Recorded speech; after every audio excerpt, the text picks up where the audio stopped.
एक गांव में मुनमुन नाम की चिड़िया रहा करती थी। उसका इस दुनिया में कोई भी नहीं था। वो शादीशुदा थी, लेकिन शादी के बहुत सालों के बाद भी उसकी कोई संतान नहीं हुई, जिस वजह से उसके ससुराल वालों ने घर से बाहर निकाल दिया। अब वो अकेली ही रहा करती थी और लोगों के घरों में काम करके अपना गुजारा करती थी। घर में चूल्हा जलाने के लिए तो लकड़ियाँ ही नहीं है। मुझे जंगल जाकर लकड़ियाँ लाना होगा। उसके बाद मुझे मेरे काम पर भी तो जाना है। मैं अभी जंगल जाती हूँ और लकड़ियाँ लेकर आती हूँ। मुनमुन चिड़िया जंगल की ओर निकल पड़ती है। जंगल में पहुँचने के बाद वो कई सारी सूखी लकड़ियाँ इकट्ठा करती है। तभी उसे कहीं से बच्चों की रोने की आवाज सुनाई देती है। अरे, ये बच्चे किधर रो रहे हैं? इस जंगल में भला मासूम बच्चे क्या करेंगी? मुझे देखना होगा, कहीं कोई बच्चा मुसीबत में तो नहीं है। मुनमुन चिड़िया आवाज का पीछा करती है। वो एक झाड़ी के पास पहुंच जाती है। झाड़ियों के पास 3 नन्ही नन्ही चिड़िया थी। ये भगवान, यहाँ तो 3 बच्चे हैं, लेकिन ये बच्चे किसके हैं? कहीं ऐसा तो नहीं कि ये तीनों बेटियां हैं, इसलिए कोई इन्हें यहाँ फेंक कर चला गया। हे भगवान, एक मैं हूँ जो सालों से औलाद के लिए तरस रही हूँ, और एक ऐसे लोग हैं जिन्हें औलाद होती है तो वो इस तरफ फेंक कर चले जाते हैं। आखिर इन लोगों को कब समझ आएगा ये बेटियों के साथ ऐसा क्यों करते हैं? मैं इन तीनों को अपने साथ अपने घर लेकर जाऊंगी और इनका लालन पालन करूंगी। भगवान ने मुझे माँ बनने का मौका दे ही दिया। अब मैं इन तीनों बच्चों का बहुत अच्छे से ख्याल रखूंगी। मुनमुन चिड़िया किसी तरह उन बच्चों को घर लेकर पहुंचती है। धीरे धीरे ये खबर पूरे गांव में आग की तरफ फैल जाती है। काली कौवी, जो मुनमुन चिड़िया से बहुत जलती थी, वो मुखिया के पास शिकायत करती है। मुखिया जी, हमारे गांव की मुनमुन है ना? अरे वही जिसे उसके ससुराल वालों ने घर से निकाल दिया था। वो बांझ है, लेकिन आज उसके पास 3 बच्चे हैं। मुझे तो समझ में नहीं आ रहा वो किसके बच्चे चुरा कर ले आई है। आप जरा कुछ कीजिए और उस मुनमुन को इस गांव से बाहर कर दीजिए। उसके जैसे पक्षी यहाँ रहेंगे तो बाकी के लोग भी यही सीखेंगे और हमारे गांव का नाम भी खराब हो जाएगा। सही कह रही हो तुम, मैंने भी इस बारे में सुना है। अभी के अभी उस मुनमुन को बुला कर लाओ। मुनमुन को बुलाया जाता है। मुनमुन, मैंने सुना है कि तुम्हारे पास 3 बच्चे हैं, लेकिन तुम तो बांझ हो ना, तो तुम्हारे पास इतने बच्चे कहाँ से आ गए अचानक से? तुम किसके बच्चे चुरा कर लाई हो? नहीं नहीं मालिक, मैं किसी के बच्चे चुरा कर नहीं लाई हूँ। मैं कल शाम को जंगल गई थी लकड़ियाँ काटने के लिए, और वहीं पे मुझे झाड़ियों के बीच 3 छोटी छोटी बच्चियाँ मिली हैं, जिन्हें मैं लेकर आ गई। मैं उन्हें वहाँ मरने के लिए छोड़ तो नहीं देती ना। भगवान ने मुझे माँ बनने का मौका दिया है, मैं इस मौके को कैसे गवा सकती थी? लेकिन मैंने तो सुना है कि तुम उन बच्चियों को चुरा करके लाई हो। मैं किसी को चुरा कर नहीं लाई, ये मुझे जंगल में मिले और मैं इन्हें ले आई। ठीक है, मैं तुम्हारी बात मान लेता हूँ, लेकिन जिस दिन इन बच्चों के माँ बाप मिल जाएंगे, वो चाहे तो इन्हें लेकर जा सकते हैं, तब तुम मना नहीं कर पाओगी। ये क्या बात हुई मुखिया जी? मैं इन बच्चों को पाल पोस कर बड़ा करूंगी और कोई और आकर इन्हें ले जाएगा। हाँ, यही होना चाहिए। तुम बच्चों की असली माँ नहीं हो। जो भी असली माँ होगी वो इन्हें ढूंढते हुए जरूर आएगी, और जिस दिन वो आएगी इन बच्चों को वो ले जाएगी। मुनमुन चिड़िया दुखी होकर घर लौटती है। मुनमुन चिड़िया अब बहुत खुश थी, क्योंकि उसके घर 3 बच्चे आ गए थे। वो उन तीनों का लालन पालन बड़े ही प्यार से कर रही थी। समय यूं ही गुजर जाता है। अब उसकी बेटियां काफी बड़ी हो गई थी।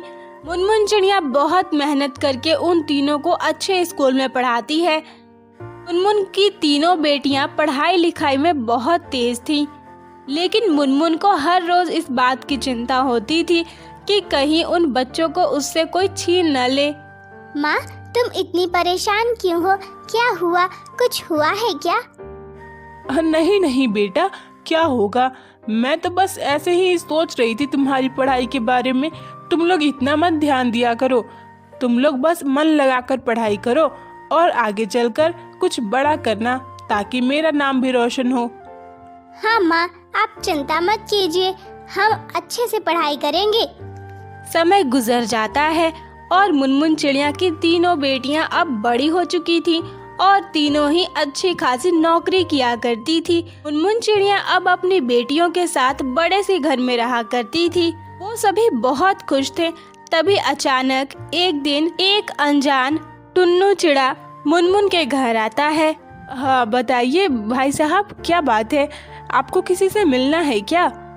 माफ कीजिएगा, मैं आपको पहचान नहीं पा रही हूँ। शायद आप इस गांव में नए आए हैं। हाँ बहन जी, मैं इस गांव में पहली बार आया हूँ। मैं अपनी बेटियों को लेने के लिए आया हूँ। मैंने सुना है कि मेरी बेटियाँ आपके पास है। मैं अपनी तीनों बेटियों को ले जाना चाहता हूँ। क्या? ये आप क्या कह रहे हैं? आपकी कौन सी बेटियाँ? यहाँ तो मेरी बेटियाँ रहती हैं। मैं उन्हें किसी को ले जाने नहीं दूंगी। वो मेरी बेटियाँ हैं। देखिए बहन जी, चुपचाप मेरी बेटियों को बुला दीजिए। मैं अपनी बेटियों को यहाँ से ले जाऊंगा। अगर आपने मना किया तो मैं मुखिया जी से शिकायत करूंगा। मुखिया का नाम सुनकर मुनमुन चिड़िया को मुखिया की बात याद आ जाती है और वो सोचने लगती है, ये चिड़ा तो सही बोल रहा है। अगर ये मुखिया जी के पास चला गया तो मुखिया जी तो यही कहेंगे ना कि मैं अपनी तीनों बेटियों को इसे सौंप दूं, क्योंकि यही उनका असली पिता है। लेकिन मैं ये कैसे कर सकती हूँ? मैंने उन बच्चों को पाल पोस कर बड़ा किया। उनके अलावा मेरा है ही कौन? मैंने अपना पूरा जीवन उन तीनों में लगा दिया और अब मैं उन्हें अपने से दूर कैसे कर सकती हूँ? और क्या पता ये असली पिता हो भी या नहीं। अब मेरी बेटियां अच्छी खासी नौकरी करती हैं, कहीं इसी लालच में उन्हें ले जाने तो नहीं आया है ये। मुनमुन चिड़िया ये सोच ही रही थी। क्या बात है माँ, ये अंकल कौन है? क्या बोल रहे हैं ये? आप इतनी परेशान क्यों हो? बेटा, मैं तुम्हारा अंकल नहीं हूँ, मैं तुम्हारा पिता हूँ। मैं तुम लोगों को ले जाने के लिए आया हूँ। दरअसल कई साल पहले कुछ हादसा हो गया था जिसकी वजह से हमने तुम तीनों को खो दिया था। लेकिन अब तुम मुझे मिल गई हो तो मैं तुम्हें अपने साथ लेकर जाऊंगा। माँ ये क्या बोल रहे हैं? आप हमारी माँ नहीं हो, ऐसा कैसे हो सकता है? हाँ बेटा, ये सही कह रहे हैं। मैं तुम तीनों की असली माँ नहीं हूँ। मुझे तुम तीनों जंगल में मिली थी और मैं वहीं से लेकर आई थी। मुझे अच्छे से पता है, इन लोगों ने तुम तीनों को इसलिए जंगल में छोड़ दिया था क्योंकि तुम बेटियां हो। तुम्हें मरने के लिए छोड़ दिया गया था। मैं आज तुम लोगों को इसके साथ नहीं भेजूंगी। क्या पता ये तुम्हारे साथ क्या करे। तुम लोग आज अच्छी खासी नौकरी करती हो, बस इसी लालच की वजह से ये यहाँ आया है, वरना तो कभी पूछता भी नहीं कि तुम लोग जिंदा भी हो या नहीं। टुन्नू चिड़ा मुखिया के पास जाता है और मुखिया के सामने मुनमुन और उसकी तीनों बेटियां भी हाजिर होती हैं। मुखिया जी आप ही कुछ कीजिए। ये मुझे मेरी तीनों बेटियों को लेकर नहीं जाने दे रही है। मैं अपनी बेटियों को वापस लेने के लिए आया हूँ। हमारे साथ हादसा हो गया था, इसलिए मेरी बेटियां हमसे बिछड़ गई थी, लेकिन अब मैं इन्हें लेने के लिए आया हूँ। मुनमुन, ये तुम क्या कर रही हो? मैंने तुम्हें पहले ही बता दिया था कि जिस दिन इन बच्चों के असली माँ बाप आ जाएंगे उस दिन तुम इन्हें इनके असली माँ बाप को सौंप दोगी। अब तुम ये क्या कर रही हो? जाने दो इन्हें। एक मिनट मुखिया जी, अब हम तीनों बच्चे नहीं रह गए।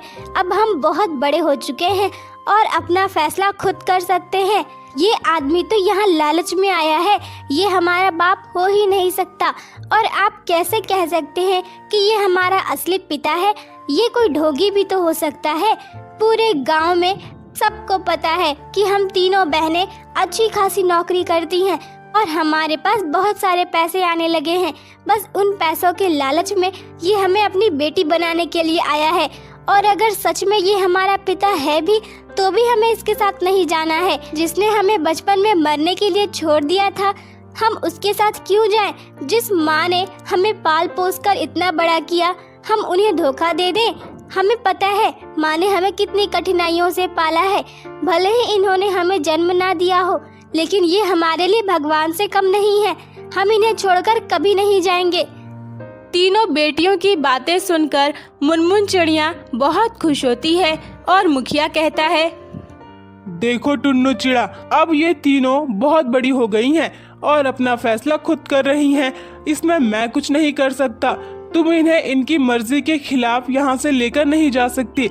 अगर ये खुद जाना चाहे तो तुम ले जाओ, वरना तुम यहाँ से चले जाओ।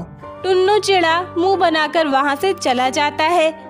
इस तरह मुनमुन और उसकी तीनों बेटियां एक साथ खुशी खुशी रहने लगती हैं।